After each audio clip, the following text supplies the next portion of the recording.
Hi, Goddess of Love here again. Kamusta kayo dyan mga goddess ko? So, yeah, another reading tayo today for you, Leo. Kamusta kayo dyan mga Leo natin? Let's see what's your current situation right now, mga Leo natin. Ano ba pinagdadaanan ninyo right now, mga Leo? Let's see, makuha natin yung energy ninyo. But before that, no, thank you for always returning sa ating mga readings for you, no, mga Leo natin. Maraming salamat. And for those na hindi pa nakasubscribe, please do subscribe sa ating uh, channel, no? Also sa ating TikTok and FB page, no, mga Leo natin. No? So, let's see. Kuha tayo dito ng one card for you, mga Leo natin, no? For your overall energy. No, ano ba tong overall na sitwasyon, no? Pinaka-major situation mo ngayon, mga Leo natin. Let's see. Kuha tayo ng one card here for you, Leo. Leo.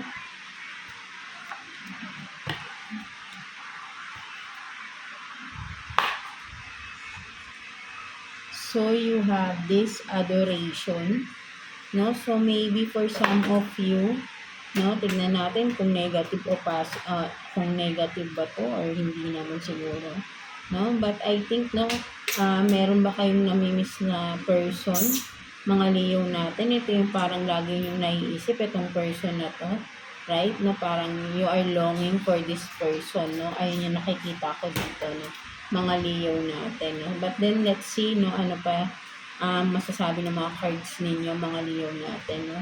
So, kuha pa tayo ng 3 cards for you, Leo. For your situation. 3 cards for Leo. Let's see. Current situation for Leo. Yan natin.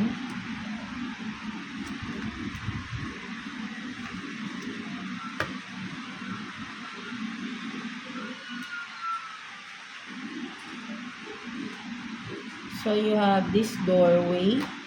An opportunity is about to present itself that leads you to a new person. And then what else?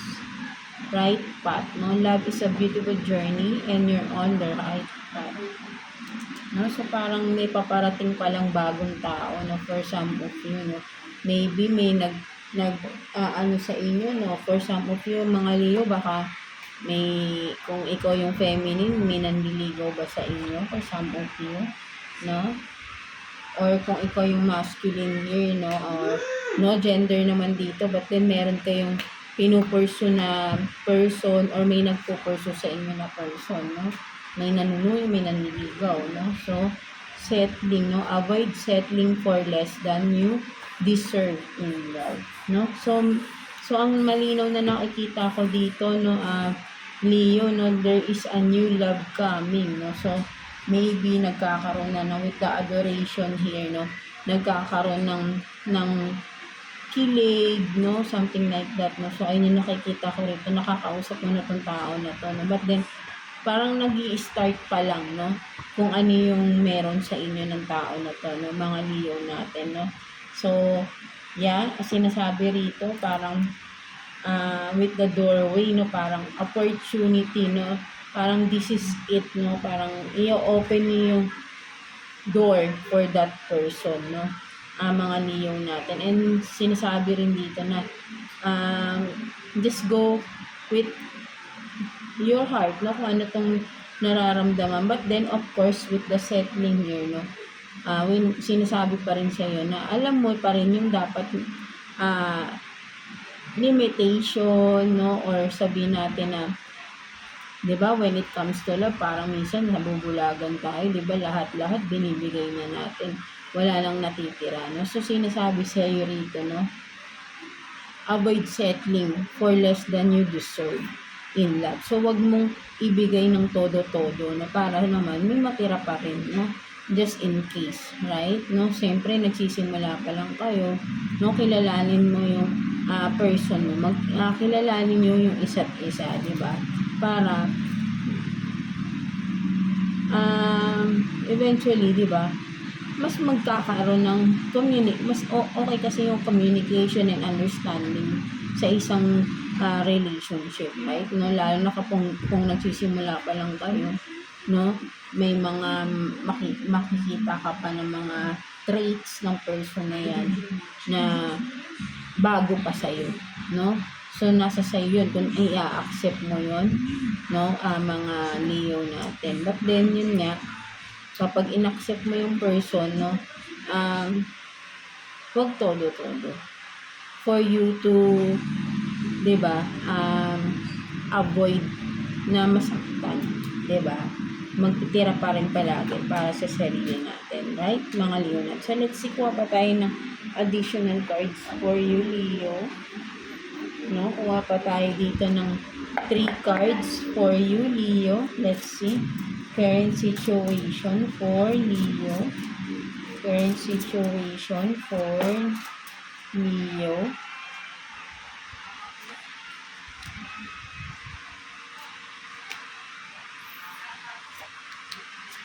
Tingnan natin.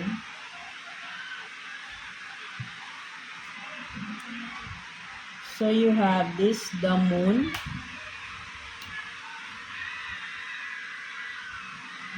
Two of Pentacles, no? Two of Pentacles. So, I think, no, may decision making ka na. Baka tinatanong ka na ng person na to kung ano na ba, kung for some of you, kung ikaw ba yung sasagutin mo na ba or i-accept mo na ba yung offer na love ng person na to, no? For some of you,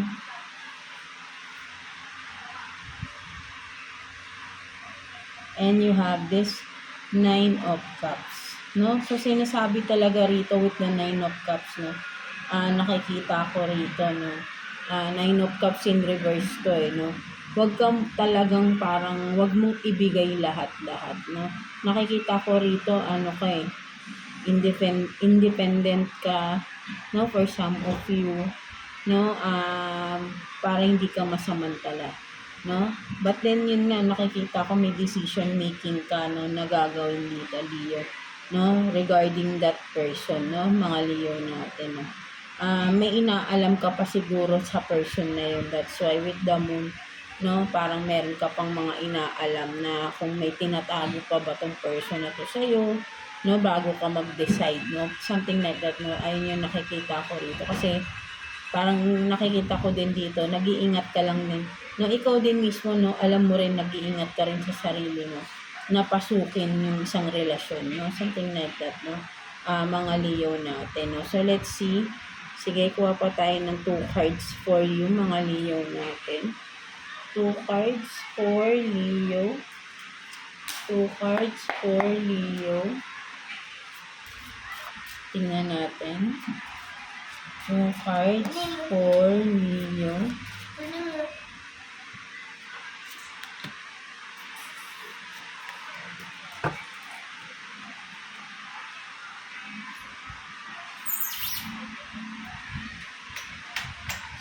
So you have this 5 of Swords, no? 5 of Swords. And then, ano to? 3 of Pentacles, no? Almost in reverse. No? So, yun nga, no? Baka for some of you, may trauma pa ba kayo from the past? No? Dumaan ba kayo sa heartache? For some of you, Leo, kaya parang ikaw din mismo, no, nagsiset ka ng boundaries sa person na to, no, parang nagja-juggle ka, no, kung i-accept mo ba tong person na to, no. So, yun yung nakikita ko rito, no.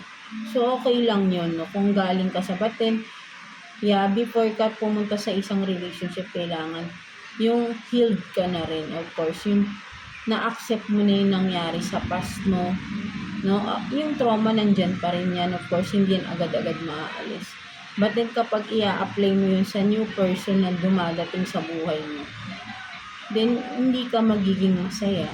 'Di ba? Kaya naman tayo papasok sa relationship para maging masaya, no? But then, kung may trauma ka pa rin, you will never be happy, no? So, maybe, dapat healed ka muna rito before going into a relationship again, no? Mga Leo natin, no? So, yun yung nakikita ko rito, no? And for some of you, hindi pa kayo ready to commit or to enter in another relationship, no? Mga Leo natin. Kaya parang nagja-juggle kayo, no? Mga Leo natin, no? So, let's see what's the advice for you, Leo. Kuha tayo ng one card for you, Leo. What's the advice? Tingnan natin, what's the advice for Leo, please. Tingnan natin.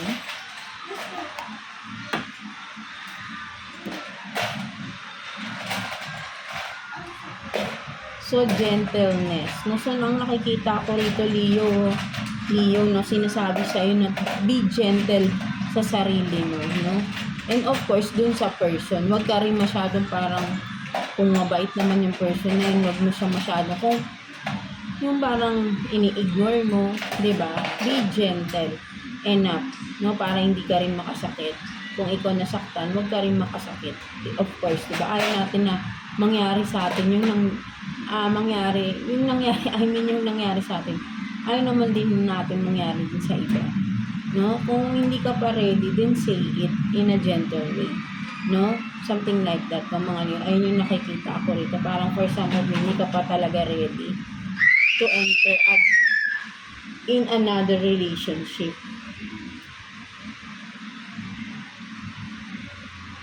Diba? Ayun yung nakikita ko dito ng mga Leo natin. No?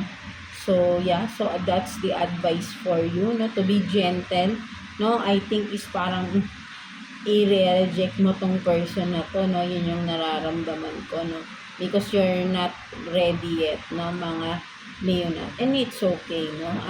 Take time to heal yourself, no? From the past, no? Kasi na, you are, thinking of the past, parang new.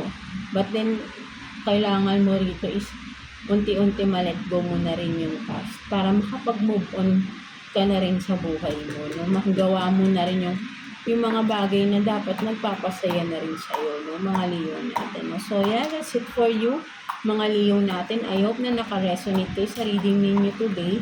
God bless you all and thank you for watching, Leo.